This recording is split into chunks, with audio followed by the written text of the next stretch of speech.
எல்லாருக்கும் வணக்கம். எப்படி இருக்கிறீங்கள்? இன்றைய நாள் ஒரு சமையல் செய்ய போறோம். இந்த சமையல் வீடியோவோட நாங்க கொஞ்ச காலத்துக்கு இந்த சமையல் வீடியோ செய்யற இல்லைன்னு சொல்லி முடிவெடுத்திருக்கோம். உண்மையாவே எங்களுக்கு சமையல் வீடியோ செய்யற ஐடியா இருக்கையில ஃபாலோவர்ஸ் கேட்டுக்கொண்டேன்னு சொல்லி இதை செய்ய வழிகட்டுனாங்க.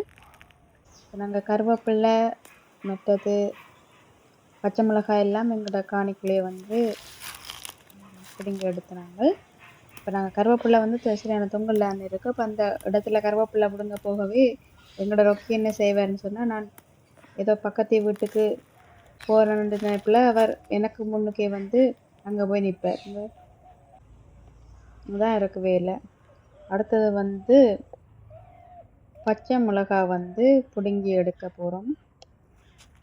பச்சை மிளகாய் சாடியில் நட்டு வச்சிருக்கிறதால பிடுங்கி எடுக்கக்கூடிய மாதிரி இருக்குது.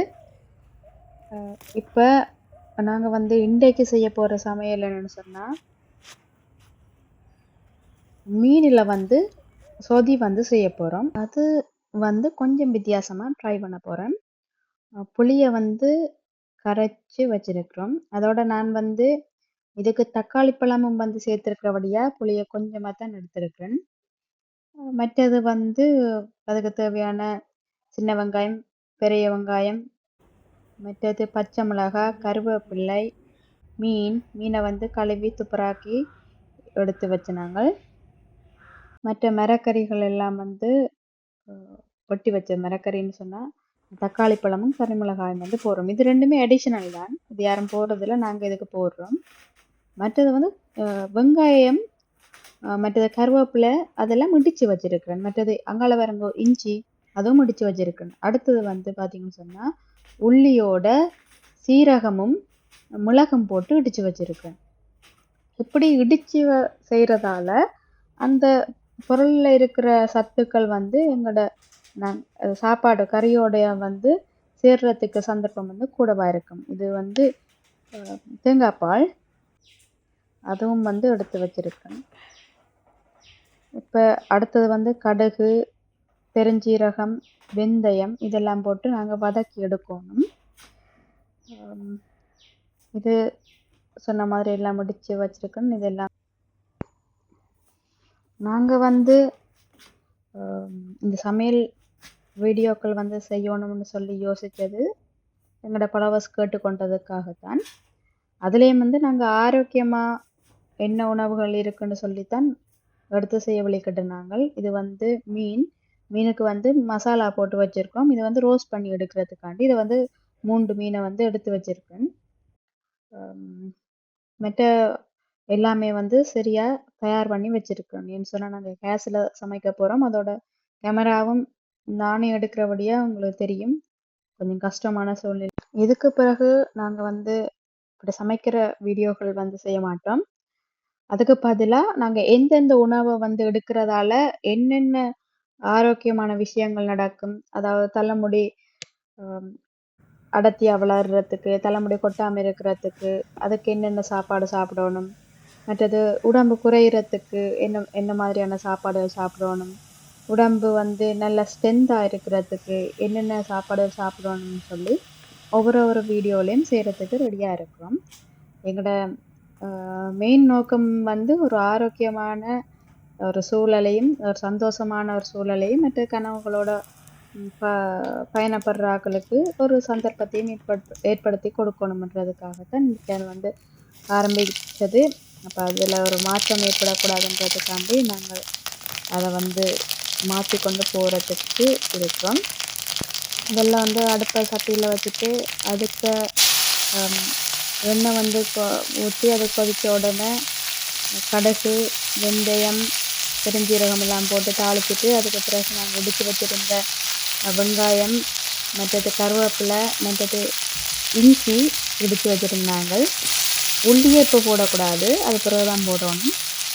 மற்றது பச்சை மிளகாய், கறிமிளகாய் எல்லாம் போட்டு கொஞ்சம் நேரம் வதக்கணும். கொஞ்சம் கூடவா எரிஞ்சிக்குது, அதனால் கொஞ்சம் லேசாக கறிவிட்டு, ஆனால் பிரச்சனை இல்லை, கறியில் எந்த ஒரு மாற்றம் இருக்காது. தக்காளி பழத்தை போட்டு கொஞ்சம் வதக்கி விட்டுட்டு அடுத்த கட்டம் என்ன செய்யணும்னு சொன்னால், அந்த புளி கரைச்சி வச்சுருந்தோம்ங்களா, அந்த புளி கரைச்சி வச்ச தண்ணியை வந்து இதுக்குள்ளே விடணும். சமையல் செய்கிறது சாப்பிட்றது எல்லாமே எங்களுக்கு பிடிச்ச விஷயந்தான். நான் அந்த சமையல் செய்யும்போது சரியான முறையில் வந்து சமைக்கணும். சரியான முறையில் வந்து அடுப்பெல்லாம் கவனித்து சமைக்காட்டி அது வந்து வேறு பின்விளைவுகளை வந்து கொண்டு வந்துடும். அதையும் வந்து கவனத்தில் எடுத்துக்கொள்ளணும். சரி, ஓகே, பிரச்சனை இல்லை. நாங்கள் அடுத்த தடவை செய்யக்குள்ள இந்த மாதிரி பிழைகள் வந்து விடாமல் செய்கிறதுக்கு பார்த்துக்கொள்ளலாம். அதோட வந்து இதில் பெரிய அளவுக்கு ஒரு மாற்றம் இருக்கு இல்லை. நான் சொன்ன மாதிரி அடுத்தது புளியை கரைச்சி விட்டேன். நான் விட்டுட்டு ஒரு கொஞ்ச நேரம் கொதிக்க விடணும்.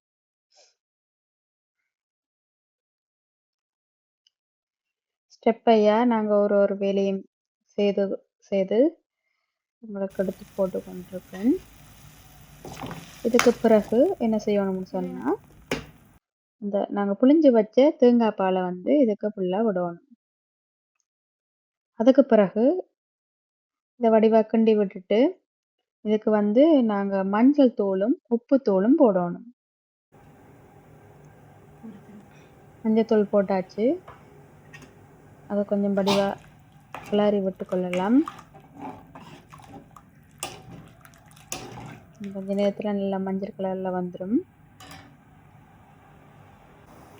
அதுக்கு பிறகு உப்பு போட்டேன். நான் உப்பு போட்டு வடிவாக திருப்பி இருக்க கிளறி விட்டால் சீக்கிரமே வந்து கரைஞ்சிடும். கொஞ்ச நேரம் மூடி வைக்கலாம். இப்படியே கூட நாங்கள் மீனை போட்டுட்டு மூடி வைக்கலாம். நான் வந்து ஏன் அப்படி செய்யலைன்னு சொன்னால், மீன் வந்து சில நேரம் நாங்கள் ஒரே தொடர்ந்து கிண்டினா சில நேரம் கரைஞ்சிடும். இப்போ அதால் கொஞ்சம் கொதித்த பிறகு மீனை போட்டதால் இது நிறைய நேரம் கொதிக்க வைக்கவும் தேவையில்லை.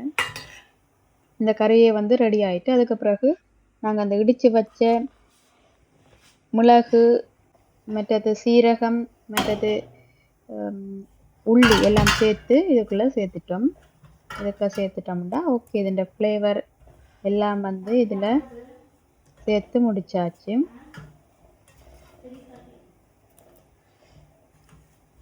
இதோட இந்த சமையல் முடிய போகுது. இனி நாங்கள் என்ன செய்யணும்னு சொன்னால், இதற்கா நார்மலாக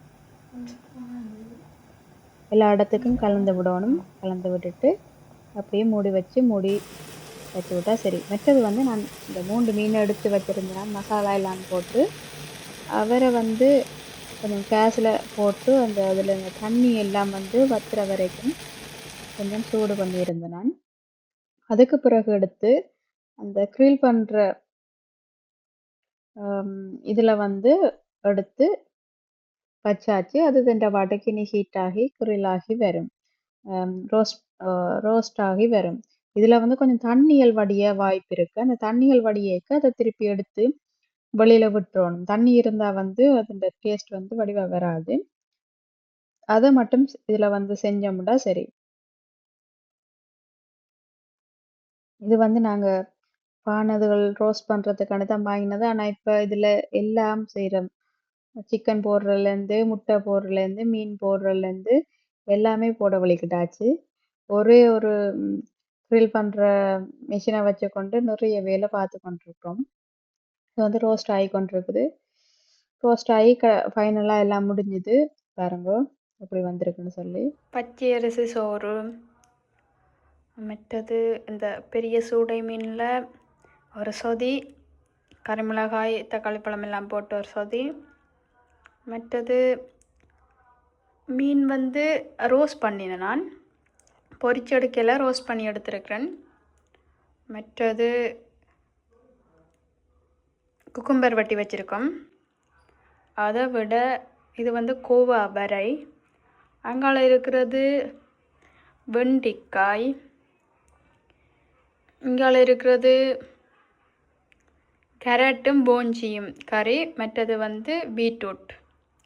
இவ்வளவும் இருக்குது. ஆனால் அதால் கொஞ்சமாக தான் சோறு சாப்பிட்றது. நாங்கள் ஆரோக்கியமாக இருக்கணும்னு சொன்னால் எங்களுக்கு தேவையான ஊட்டச்சத்துக்கள் வந்து சரியான முறையில் கிடைக்கணும். மேக்ஸிமம் வந்து நாங்கள் வெள்ளைச்சீனி, மரக்கறி எண்ணெய், மற்றது வந்து அதிகமான காரம், இப்படியான உணவுகளை வந்து தவிர்த்து கொண்டு வர்றது எங்களோட உடம்புக்கு மிகவும் நல்லது. இந்த மாதிரி நீங்களும் சாப்பிட்டு கொண்டு வந்தீங்கன்னா உங்களோட உடம்புல இருக்கிற நிறைய பிரச்சனைகள் வந்து இல்லாமல் போகும்.